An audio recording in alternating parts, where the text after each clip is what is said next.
Ora, muito boa noite, estamos de volta para este espaço que é da inteira responsabilidade do Gabinete de Comunicação e Imagem da Assembleia Nacional. O programa Parlamento começa agora, não sai daí.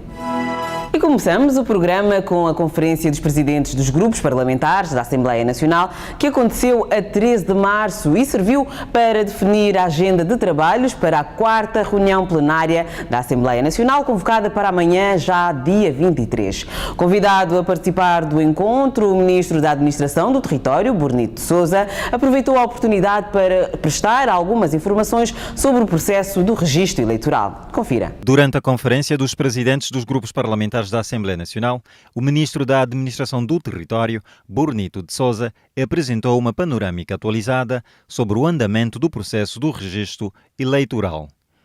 Os deputados colocaram as suas inquietações e exprimiram os seus pontos de vista relativamente a questões ligadas ao registro. Nós tivemos a oportunidade, portanto, de chamar a atenção ao Sr. Ministro da Administração do Território de que nestas zonas de difícil acesso, os partidos políticos ou os comissários dos partidos políticos que deviam estar presentes não têm estado, porque os aviões ou helicópteros vão e não levam. O ministro explicou que há problemas técnicos, tais como carregar, por exemplo, o material, os equipamentos necessários, muitas vezes não tem espaço para portanto, levar os comissários eleitorais. Bom, nós pensamos que o mais importante não são os equipamentos, são os comissários que vão testemunhar, portanto, o registro eleitoral. Colocamos a preocupação de saber, por municípios, qual é o número de registrados por municípios, cidadãos registrados por municípios, tendo em conta a expectativa do MAT face à população existente em cada município. Porque este mapa de qual é a população do município, qual é a expectativa de eleitores e qual é o número de eleitores de facto registados, vai nos poder dizer se a cobertura do território foi feita de maneira adequada. Antes do MAT passar os registros, o ficheiro de registro de cidadãos para a CNE, nós, a UNITA, estamos a pedir que haja uma fiscalização, ou seja, nós queremos auditar esse ficheiro. Precisamos que, em nome da transparência do processo, se dê a oportunidade dos partidos políticos, com os seus técnicos, também checarem o produto final que vai para a CNE. Nós temos que destacar o esforço que o MAT tem estado a fazer no sentido de alcançar as estimativas que tinha-se proposto para o registro eleitoral. Inicialmente foram apontados 9 milhões, neste momento estão a 8 milhões 350 por aí, e penso que o que é relevante em função dos dados que nos foram apresentados, é relevante aqui fazer o apelo àqueles que ainda não se registaram, que o façam. Orientada pelo Presidente da Assembleia Nacional, Fernando da Piedade Dias dos Santos, a mesma reunião definiu ainda a agenda de trabalhos para a 4ª reunião plenária ordinária. Relativamente à 4ª reunião plenária ordinária da Assembleia Nacional, Sua Excelência o Presidente da Assembleia Nacional convocou para o dia 23 de março com uma agenda de 8 pontos, dos quais destacamos votação final global do projeto de lei orgânica que aprova o regimento da Assembleia Nacional, projeto de lei de alteração à lei número 15/10, lei do Orçamento Geral do Estado, proposta de lei que aprova o Código Penal, proposta de lei de alteração à lei número 30/11 das micro, pequenas e médias empresas. O relatório de balanço de execução do Orçamento Geral do Estado, referente ao 3º trimestre de 2016, para informação. Relativamente ao debate mensal da Assembleia Nacional, Sua Excelência o Presidente da Assembleia Nacional convocou para o dia 24 de março com o seguinte tema: a qualidade, a segurança e a conservação da rede viária e infraestruturas do país, iniciativa do Grupo Parlamentar da UNITA. Segundo ainda a primeira secretária da mesa da Assembleia Nacional, deputada Emília Carlota Dias, a agenda inclui igualmente a apresentação de declarações políticas, bem como a discussão de votos de protesto do grupo parlamentar da UNITA. E com o propósito de recolher mais opiniões sobre a criminalização do aborto, o grupo de mulheres parlamentares reuniu-se com líderes das associações femininas e representantes das igrejas. Entretanto, o grupo parlamentar do MPLA pretende propor a retirada do Código Penal da agenda da reunião plenária convocada para amanhã, dia 23. Juristas, advogadas, médicas, psicólogas, sociólogas, assistentes sociais e representantes das igrejas juntaram-se às mulheres parlamentares e apresentaram contributos para a melhoria do texto do Código Penal, sobretudo no que se refere às exceções à criminalização do aborto. Durante o encontro, ficaram expressos os divergentes pontos de vista sobre o assunto. Existem práticas internacionais na matéria, ou seja, nós temos, como um país novo, de 41 anos, temos a soberana oportunidade de consultar e ver as experiências passadas, quer do ponto de vista de opções legislativas, como de práticas, e podemos aprender com os erros dos outros. E temos a oportunidade, portanto, de cometer menos erros e, se calhar, nem sequer errar. Eu sou cardiologista, nós estamos num país em que a hipertensão arterial é endémica e, para além de ser endémica, nós temos muita pré-eclâmpsia. Mulheres jovens, mulheres já com uma certa idade e em que, a partir do segundo trimestre, se as minhas colegas confirmam, nós podemos ter situações muito graves e que põem em risco a vida da mulher. E nestas situações, nós temos como médicos a responsabilidade de aconselhar a mulher, aconselhar a família a interromper a gravidez. Claro que qualquer médico quer ter o melhor resultado de uma gestação, é sempre um desafio, mesmo em situações complicadas. Uma futura mãe deve estar psicologicamente preparada para receber um bebê. Mas um filho indesejado realmente nós vamos encontrar no contentor, conforme às vezes tem sido, nas valas, o que é mesmo crime.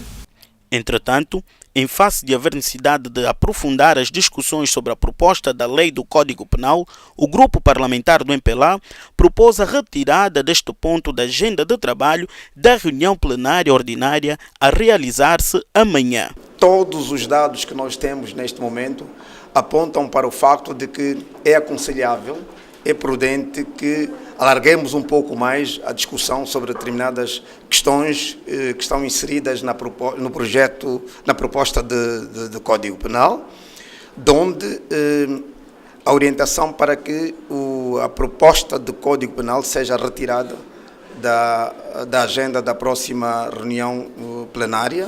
Portanto, não se discutirá este assunto até que, do nosso ponto de vista, estejam criadas condições em momento mais apropriado para que voltemos a abordar em sede do Parlamento esta matéria. Falta ouvir um pouco mais as pessoas, apesar de todo o grande esforço que o Executivo fez, promovendo ações de auscultação, ouvindo organizações da sociedade civil, etc., mas em algumas questões específicas, incluindo também a questão das exceções à criminalização do aborto, ou seja, as situações que excluem a ilicitude do aborto, também em relação a isso dizia, precisamos se calhar de ouvir um pouco mais outros atores sociais e não precipitar, digamos, essa abordagem quando ainda podemos encontrar aproximações, fazer pontes. E sexta-feira, dia 24, os deputados à Assembleia Nacional irão discutir sobre a qualidade, a segurança e a conservação da rede viária e infraestruturas do país, um assunto que marcará o debate mensal sob proposta do Grupo Parlamentar da UNITA. A qualidade, a segurança e a conservação da rede viária e infraestruturas do país é o mote sob o qual irá decorrer o debate parlamentar do mês de março. Trata-se de uma proposta apresentada pelo grupo parlamentar da UNITA. Nós fizemos um estudo e a comunicação social teve a oportunidade de fazer com o grupo parlamentar uma conferência, sobretudo no que diz respeito aos investimentos que foram para a questão da construção de estradas, de escolas e até das centralidades e outros focos que estão por ali de habitação pelo país fora. Vamos entender que a quantidade monetária não corresponde, sobretudo, à qualidade que se espera num país onde os recursos estão cada vez mais escassos e que ainda muito se tem por fazer. O relatório de suporte ao debate mensal, aprovado por unanimidade pelas comissões de especialidade da Assembleia Nacional, foi elaborado com base na recolha de contribuições dos diferentes representantes da sociedade civil. Em nossa opinião, o que concorre para a boa execução das estradas passa primeiro pela elaboração de um bom projeto.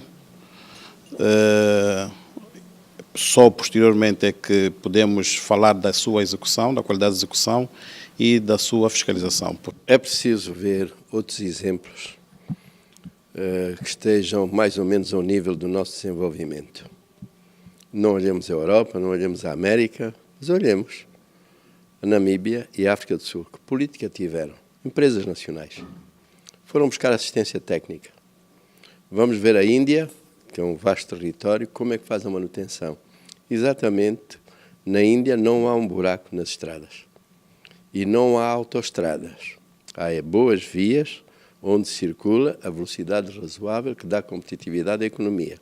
Porquê? Porque as estradas estão divididas por cantões, dados às micras, pequenas e médias empresas para fazer a manutenção. Na verdade, é uma preocupação que deve constar na pauta do Executivo e porque também a garantia da qualidade dos serviços e bens está plasmada na nossa Constituição da República e também a Lei de Defesa do Consumidor que esclarece o direito do consumidor, do cidadão, ter acesso a serviços de qualidade.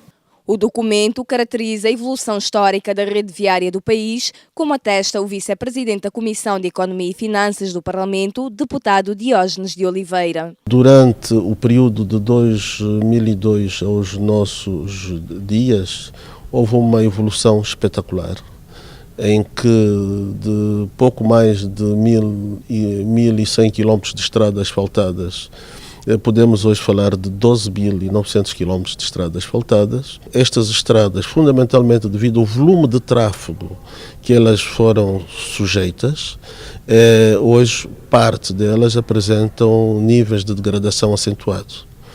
Mas também apontamos soluções no relatório e podemos dizer que com realismo e, acima de tudo, com sentido patriótico, não estou a falar de partidos, da angolanidade, o país deu um grande salto no domínio das infraestruturas.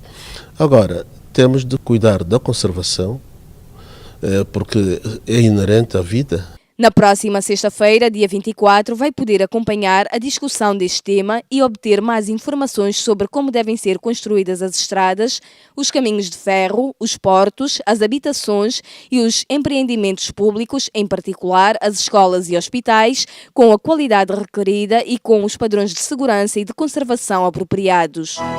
O relatório de balanço da execução do Orçamento Geral do Estado, referente ao terceiro trimestre de 2016, será submetido à votação final global do plenário da Assembleia Nacional na próxima quinta-feira, dia 23 de março. Apesar do contexto económico mundial, os deputados consideraram, com base nas demonstrações financeiras extraídas deste mesmo documento, a execução em análise equilibrada. Com receitas e despesas estimadas em cerca de 6,9 trilhões de kwanzas, o relatório de execução do Orçamento Geral do Estado para o exercício económico de 2016, referente ao terceiro trimestre, foi apreciado em sede das comissões de especialidade.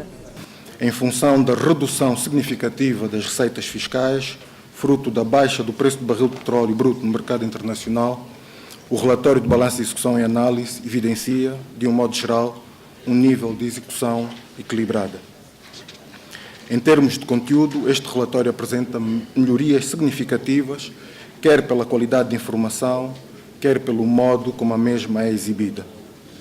Contudo, a votação do documento dividiu os deputados. Enquanto os parlamentares da maior força política representada na Assembleia Nacional aprovaram o relatório de balanço da execução em análise, a UNITA manifestou uma posição contrária. Se queremos sim diversificar a economia, devemos apostar na eficiência, na eficácia e, sobretudo, na racionalização de cada recurso que sai dos cofres do Estado. Considerando os efeitos contínuos da crise económica internacional, com a incidência negativa no crescimento do PIB em Angola e na materialização dos objetivos constantes no Plano de Desenvolvimento Nacional de 2013 a 2017, o Parlamento dirige recomendações ao Executivo.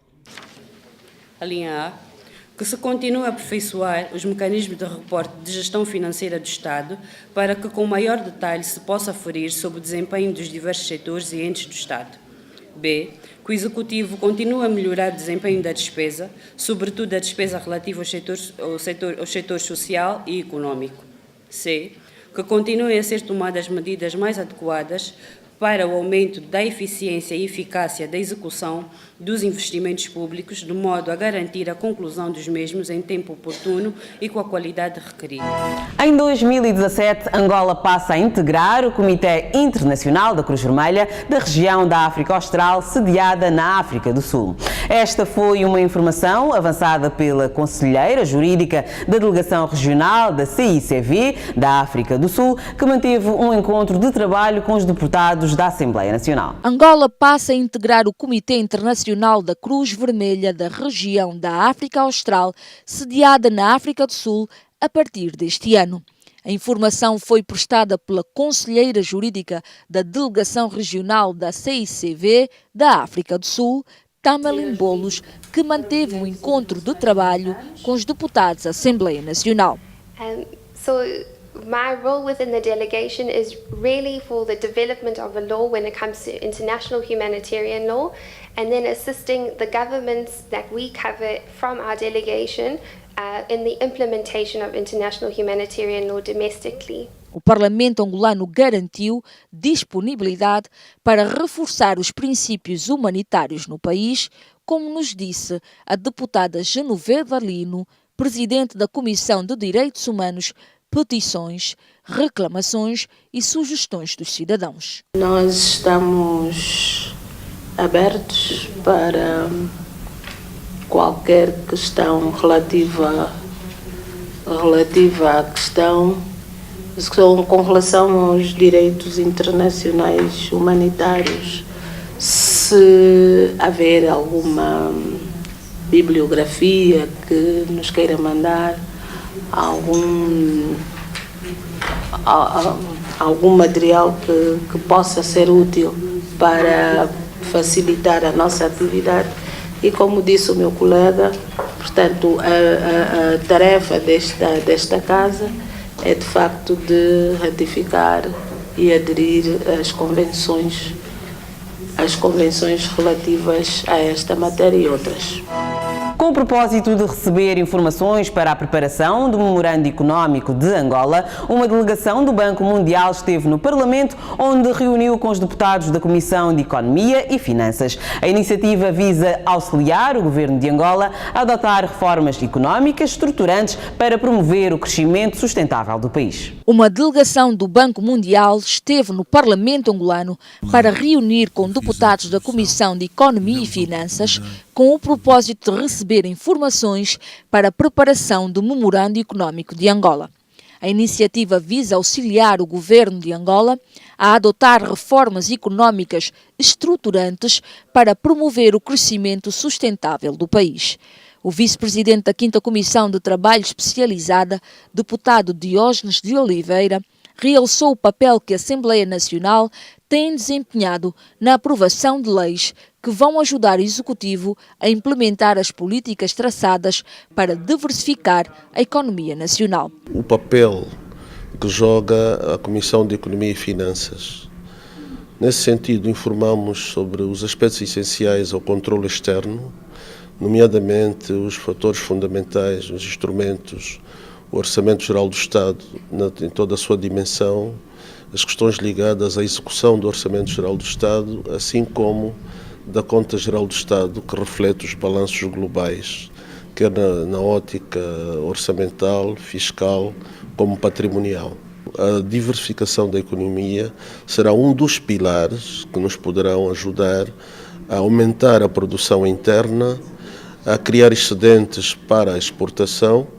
Esse foi um dos aspectos. Outros têm a ver com a política macroeconómica, que passa muito pela questão das finanças públicas, a transparência que deve existir, a melhor utilização dos recursos, por forma que o tecido empresarial angolano possa ter um novo fôlego. A chefe da delegação do Banco Mundial, Seina Bon Salho, fez uma recomendação aos parlamentares referente à transparência dos atos do Executivo e à boa governação. Foi muito produtivo e vamos ter muitas reuniões depois para refletir a realidade angolana no nosso trabalho. E, em particular, estamos preparando um memorando econômico país que vai estudar um pouco as fontes de crescimento, e eu acho que a reunião de hoje nos ajudou muito a melhorar nosso entendimento para a preparação deste produto. Ao longo de todo o mês de março, o mês consagrado à mulher, temos dado o maior destaque a elas na nossa rubrica A Voz do Cidadão, e hoje, é claro, não será exceção.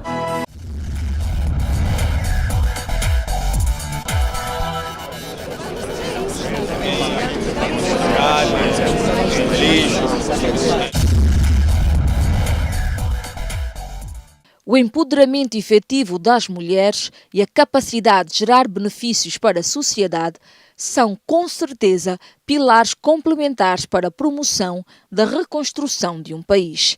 A mulher enfrenta diariamente desafios na sociedade, o que não a impede de prosseguir lutando pelos seus direitos e conquistar o seu espaço.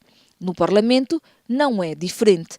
A mulher tem conquistado o seu espaço enfrentando desafios diários. Mulheres parlamentares eleitas para representar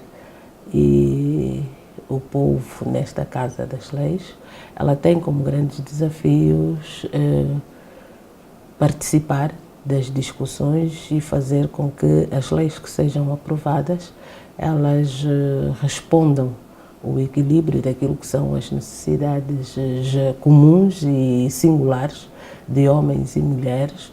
O desempenho das mulheres no Parlamento é positivo, elas participam de forma intensa naquilo que são as suas obrigações enquanto parlamentares. Temos um grupo de mulheres parlamentares que também tem uma desenvoltura bastante positiva, de maneira que estamos para cumprir cabalmente com as nossas obrigações e temos respondido à altura. Portanto, a primeira vice-presidente da Assembleia Nacional é uma mulher, a primeira secretária de mesa, 4 presidentes das comissões de trabalho especializada, uma vice-presidente de uma comissão de trabalho especializada e a presidente do grupo de mulheres parlamentares e também algumas outras mulheres em subcomissões, a coordenar subcomissões de trabalho. Para além de deputadas, nós temos responsabilidades na sociedade, na família. E melhor que ninguém, as mulheres ocupam um papel de destaque na educação, no equilíbrio e na coesão das famílias, o que significa que famílias bem estruturadas e organizadas respondem àquilo que é a sociedade. Nós estamos à volta dos 36% de mulheres, não estamos mal, não é dos piores parlamentos, mas auguramos que nas próximas eleições de 2017 essa percentagem melhor. E a todas as mulheres, continuação de um Feliz Março, todos os dias são nossos dias, mas temos a grata honra de ter o mês de março que nos exalta, então que sirva também de reflexão.